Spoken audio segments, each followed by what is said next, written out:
If you are joining me for the first time, please remember to click subscription button and hit that notification bell to be the first person to receive the video that will be produced by DevTech Media. DevTech Media, updating you.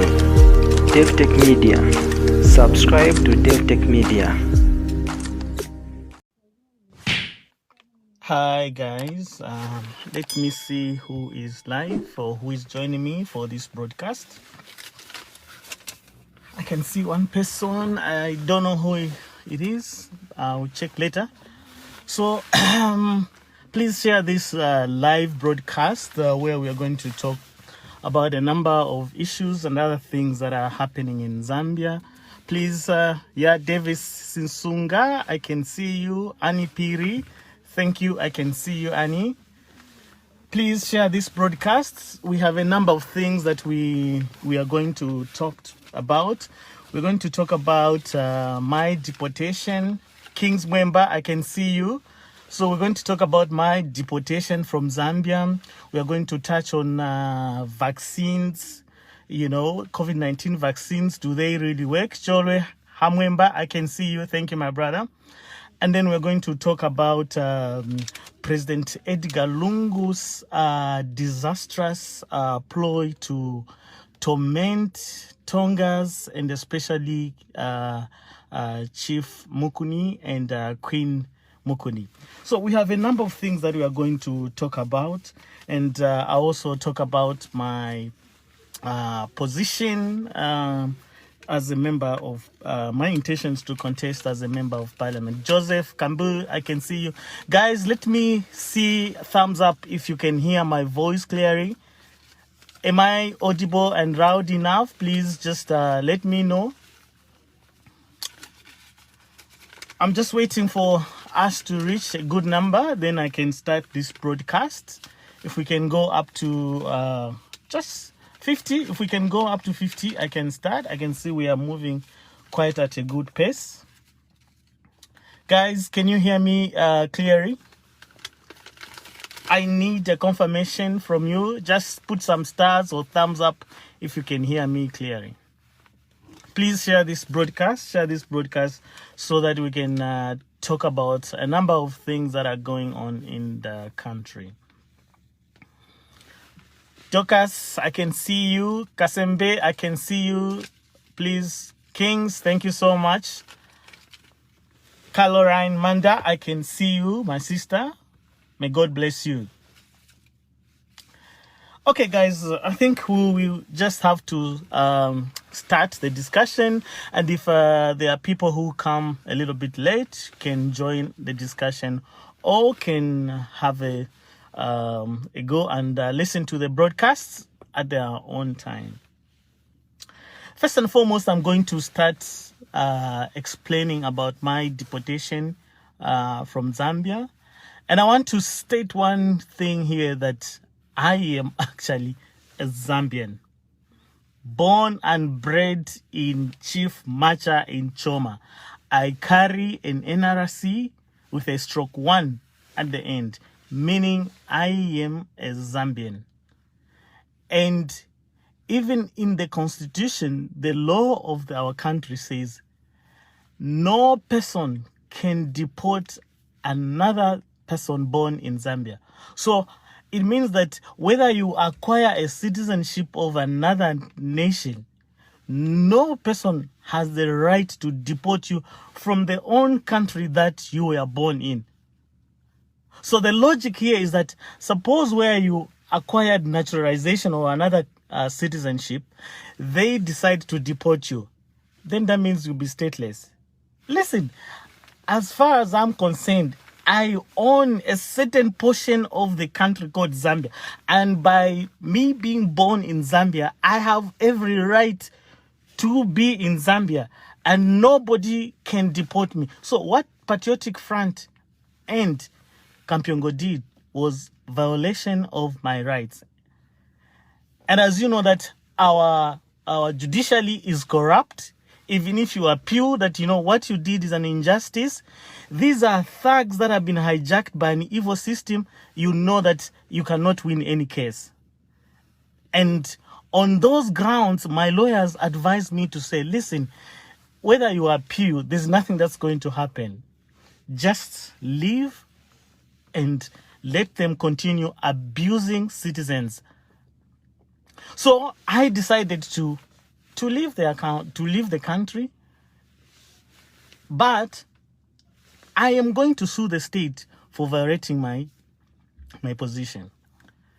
Now, what transpired on that day, I traveled to Zambia to visit my family on a British passport, because where I am working, the country where I'm working in, I am in that country with a visa stamped in my British passport.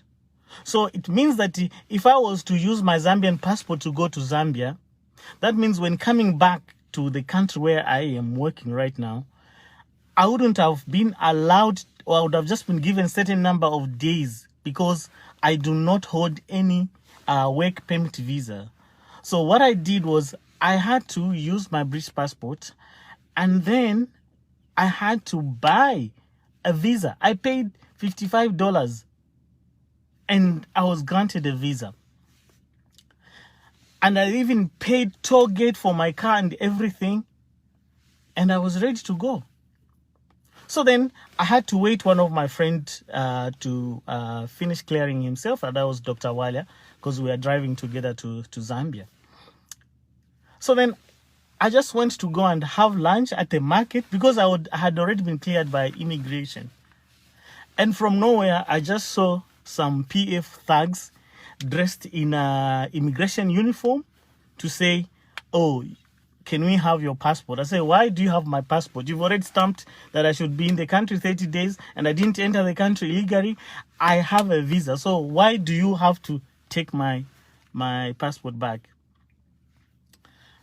So I said, okay, here's the passport, go. I continued having my lunch.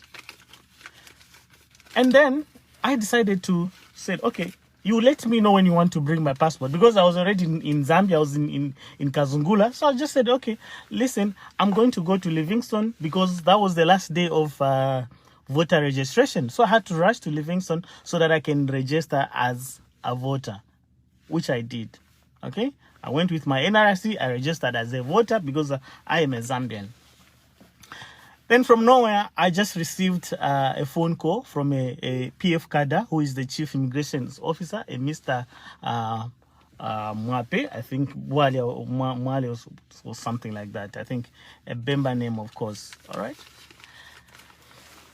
And he tells me to say, your presence in the country is not needed, because we've got some instructions from headquarters. And I asked him, say, what have I violated? What violation have I caused? What crime have I committed? He said, you've not committed any crime, but your presence in the country is not needed. I said, listen, I am a Zambian. Why would you want to deport me? So then he said, no, can you come back from Livingstone? Can you come to Kazungula? And we talk about this matter. So when I reached Kazungula, I was just surprised. I was sandwiched by a number of PF immigration officers.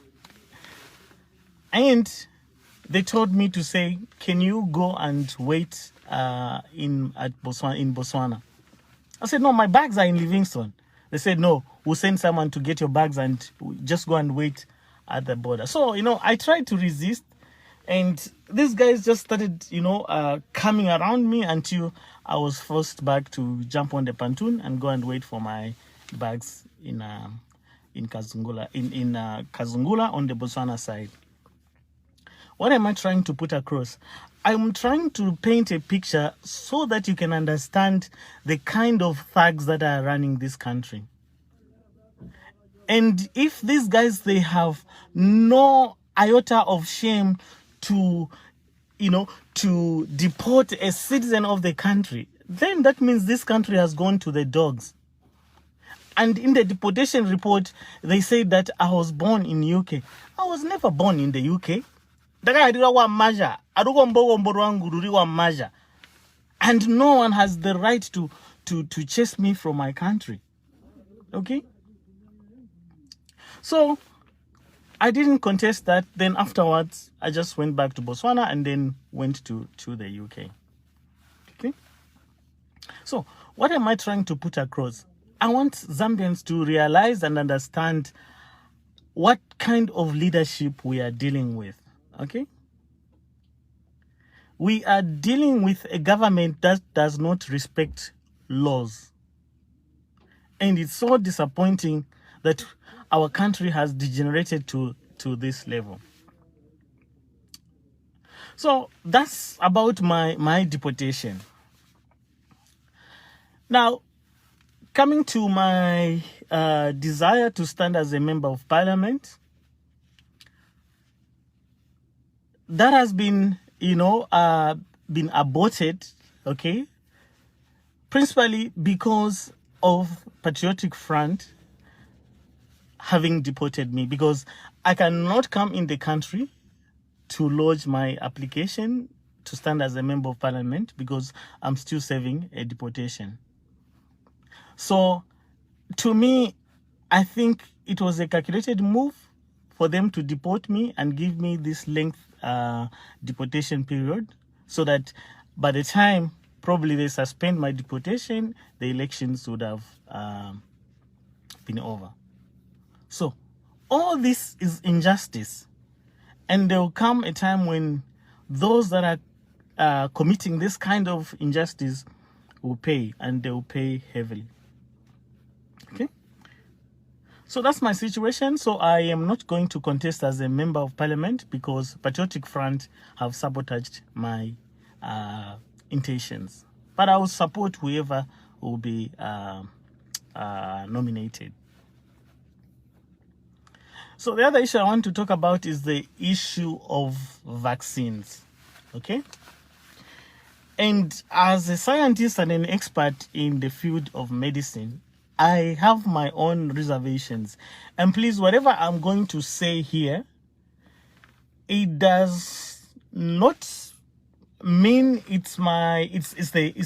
I'm not giving a position of every scientist. I'm just giving my own opinion and analysis. And I'm not encouraging anybody not to vaccinate, but I just want to give you an understanding of my analysis of these COVID-19 vaccines. Okay. First of all, how do we design a vaccine, or what's the use of a vaccine? A vaccine is any medication that is injected in your body that guarantees you immunity against that specific disease. For example, if you are vaccinated against measles or polio, it means that the vaccine gives you guarantee or 100% surety that you can never get measles or any of that disease. Okay? So it means that you can come into contact with somebody with measles, you will never catch it because you've been given a vaccine that protects you against that disease. And how do we manufacture or design vaccines? So vaccines are actually designed from the very microorganism or from the very same organism that is causing the disease. The only thing that you have to do now is to weaken it or attenuate it. You weaken it and still inject it in a person so that it can activate the normal immune system. But there are different ways how you deliver that weakened virus. And the method that you use to deliver that can have an impact on how beneficial the vaccine will be. So sometimes you can use what are known as vector viruses. These are the ones which helps in delivering the vaccine or the virus or the component into your body. And you use what's known as nanoparticles. So you use a nanoparticle, which is just like some fat or lipid component that you use and then inject the weakened viruses in the body so that it activates your soldiers or your antibodies. So once that is done, so the body will naturally develop their own immune system. But if you mess up in the design of your vaccine, that means the type of antibodies that's going to be manufactured to protect you against the disease might be somehow a little bit different. And you've already heard about COVID vaccines not active against certain strains, because the virus is capable of understanding that antibody and how it's going to be attacked by the enemy, which is your vaccine now. And for example, for the COVID-19 vaccine, it has two mechanisms by which it can evade your vaccine. So one is changes in the what's known as receptor binding domain, where the vaccine will come and sit in order to cause or prevent the disease. So it can shift or change that receptor binding domain, or it can change the gears, or which we call the spike proteins of the virus, because you want that your vaccine should come in and join nicely so that it binds to the spike protein so that the virus does not cause any disease. But any slight mutation or changes in the gears, it's just like this. Instead of the gears to be moving nicely, so you find that the virus would have adapted and know to say, okay, I'm going to change my gear. And that means as the vaccine is come and align itself, it will find that there's a misalignment of the spike protein. And by so doing, the vaccine will not achieve its purpose. And that's why I've seen all these vaccines haven't worked against certain strains. And that's what's happening with the vaccines that have been discontinued in South Africa and other countries. It's because of this mismatch in the spike protein and also mismatch in the receptor binding domain. So now, what's the purpose of one to be vaccinated? They inject you a vaccine, and they still tell you to say you should wear a face mask, you should sanitize. Because when we were vaccinated against measles and polio, nobody told us to say, now don't stand near a child or anybody who has polio, okay? Because we are guaranteed that indeed we've offered you an immunity against this disease.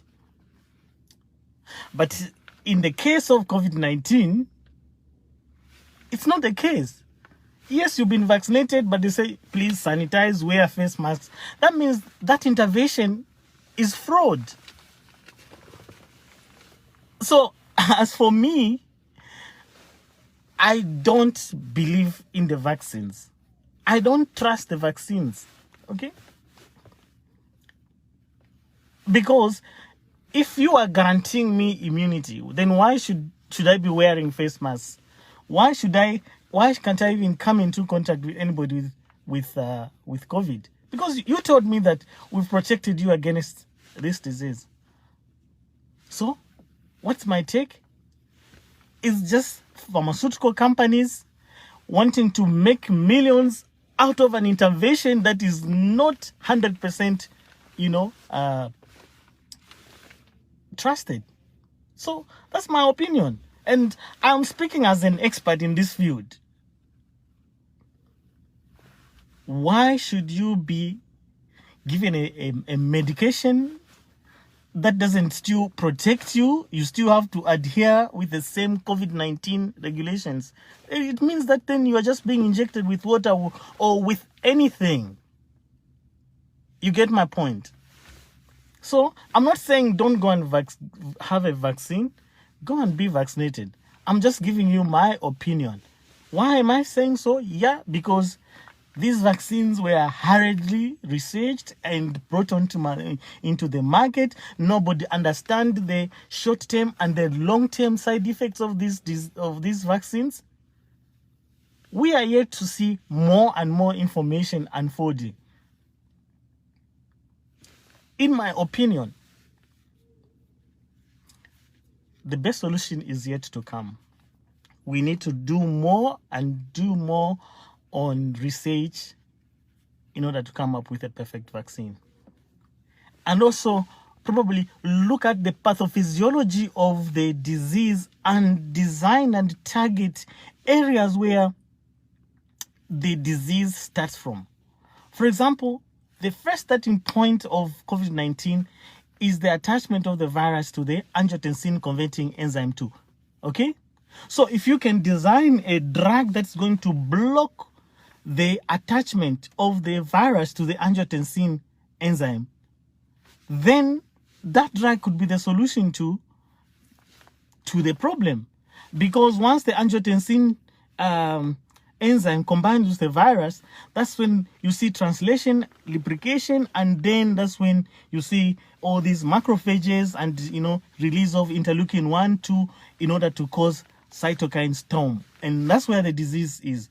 Probably you can look at these steps where, the virus is, circling around. Say, okay, if they're going to activate the basophils and macrophages in order for it to cause cytokine storm, probably we can now design a drug that's going to target the cytokine storm so that interleukin 1 and all those interleukins that are responsible for the cytokine storm are blocked, because they are the ones now that's going to cause more problems that are manifest with the pathophysiology of COVID-19.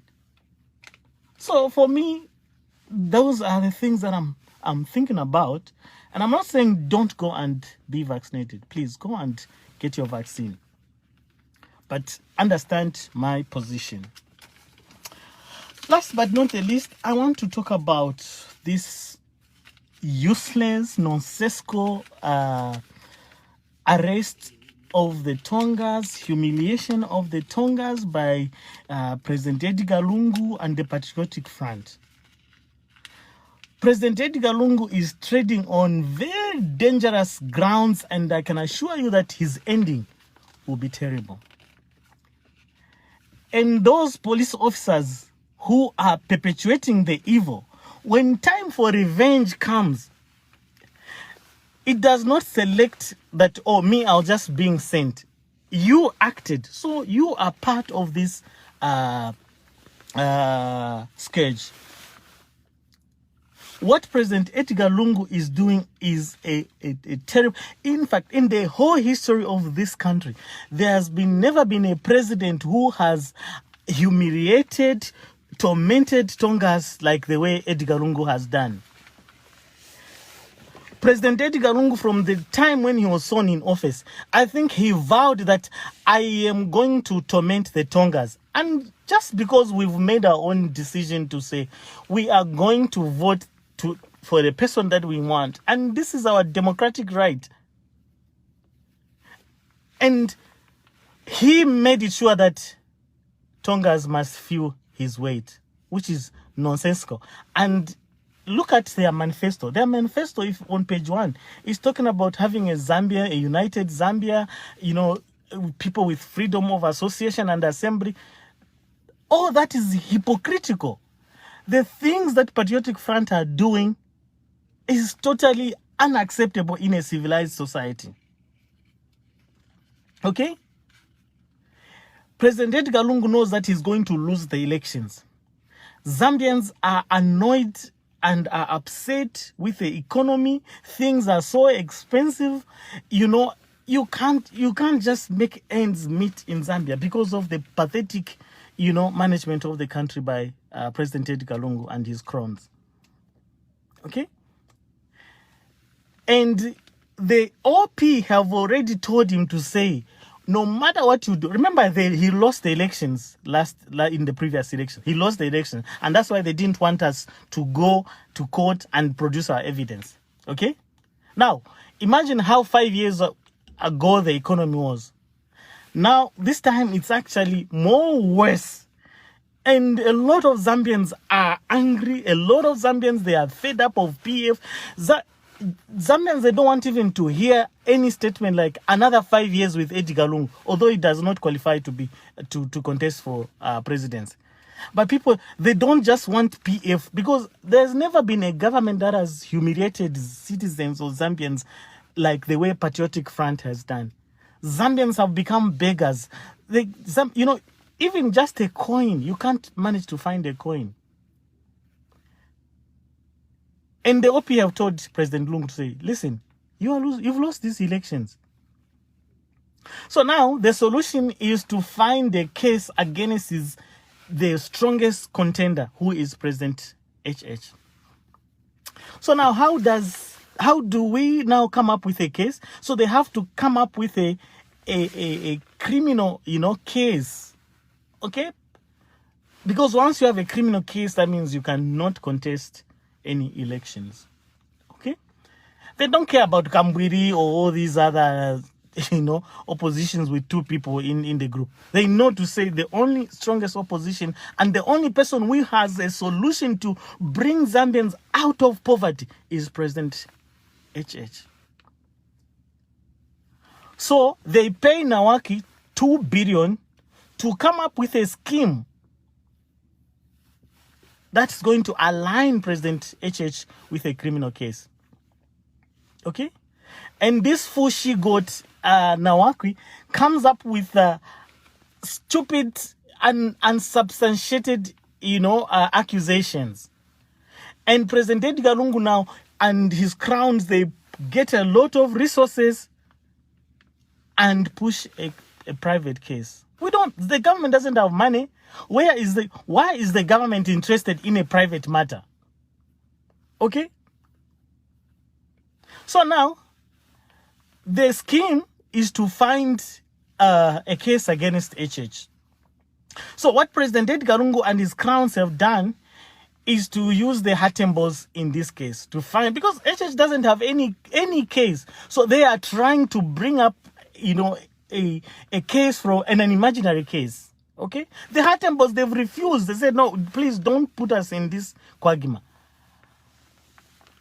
Then Edith Nawaki has her own lawyers to push this agenda. Okay? Why am I trying to? I want you to understand. Right now, as I am talking, Honorable Simoloka, the mayor for Choma, okay? Honorable Vincent Lilanda, the mayor for Kafiwe. My friend finds Malambo, one of the business guys in Choma. They are all in detention with an aim to associate these guys and President Hakainde in the abduction of a citizen, which is not true.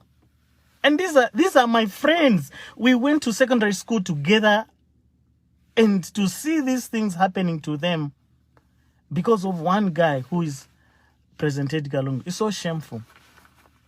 And I swear by the hole that digs the soul, President Edgar Lungu's ending will be disastrous.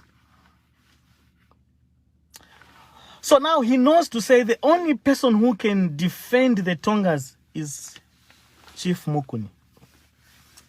So what does he do? He wants to instill fear in Chief Mukuni. So what does he do? He goes to arrest his wife, okay? To instill fear on her. And come up with a frames charge that somebody used her phone to call HH to abduct somebody. Honestly, how can a president lose this level of respect for our chiefs? I am disappointed in President Edgar Lungu and Kampiongo. I've never seen a president who has no respect for chiefs. Imagine if it was Mupezeni's wife who's arrested, or Henry Kanyanta, Chitimukuru's wife who has been arrested, or Gawaundi. All these crowns from these other places who don't like Tongas would have been up in arms. Look at the thief Chirufya, Dr. Chirufya, when he was accused of stealing COVID money. Their chiefs from their block, they came all over and filled the court. But if a Tonga chief had to come and defend his subject, everybody says it's wrong. And you don't even hear these other chiefs from this other blog talking or saying, please, can you instill sense in President Edgar Lungu to say what he's doing is wrong? If I was President Edgar Lungu, I would have even just called even Chief Mukun and say, no, my brother, I'm hearing this. I don't want to embarrass. Because what he's doing is embarrassing Chief Mukun, humiliating Chief Mukun. I mean, this is the worst situation that has ever happened in a democratic nation. And I'm telling you the truth, President Edgar Lungu's ending will be disastrous. And I've never seen, there was Kaunda, Chiluba, all these people, they knew we were voting with our own preferred political party. But there's never been a president who has ever dedicated all his energy just to humiliate Tongas like the way President Edgar Lungu has done. And we demand that Queen Mukun be released unconditionally because she's innocent. And those people who are perpetuating the vice, we don't care whether you've been sent. Time of reckoning will come. And we cannot sit down when our rights are being trampled by other tribes. If it means to die for injustice, then we are better off to die for injustice because we cannot be humiliated in our own country. It shouldn't be the case. I mean, we didn't choose to be born Tonga. We didn't choose to be who we are or to be associated with any political party. So, President Edgar Lungu, in the name of God, I beseech you, my elder, please, stop this thing that you are doing. You cannot be humiliating our king, our chief. It's embarrassing. Embarrassing on yourself, embarrassing on the nation. And don't think that we will forget this action. If peradventure he will not be arrived, somebody will revenge on our behalf. If peradventure those that are committing this crime will not be there, who will revenge on their children. It's such instances which make people to say, okay, I don't care. In this case, I can even design a bomb and just go and detonate myself and kill somebody because of this injustice. And don't think that people who went to such extremes just came from the bruise. It's the pain of injustice that is in them. And President Lungu, what you are doing is terrible. Your advisors are wrong. You are wrong. And we are not going to sit and see injustice being perpetuated in our country. If it means to die for injustice, better be it. So, I thank you, and I'm happy I've poured out my feelings, and a day of reckoning is coming. Thank you. If you are joining me for the first time, please remember to click subscription button and hit that notification bell to be the first person to receive the video that will be produced by DevTech Media. DevTech Media, updating you. DevTech Media, subscribe to DevTech Media. DevTech Media, subscribe to DevTech Media.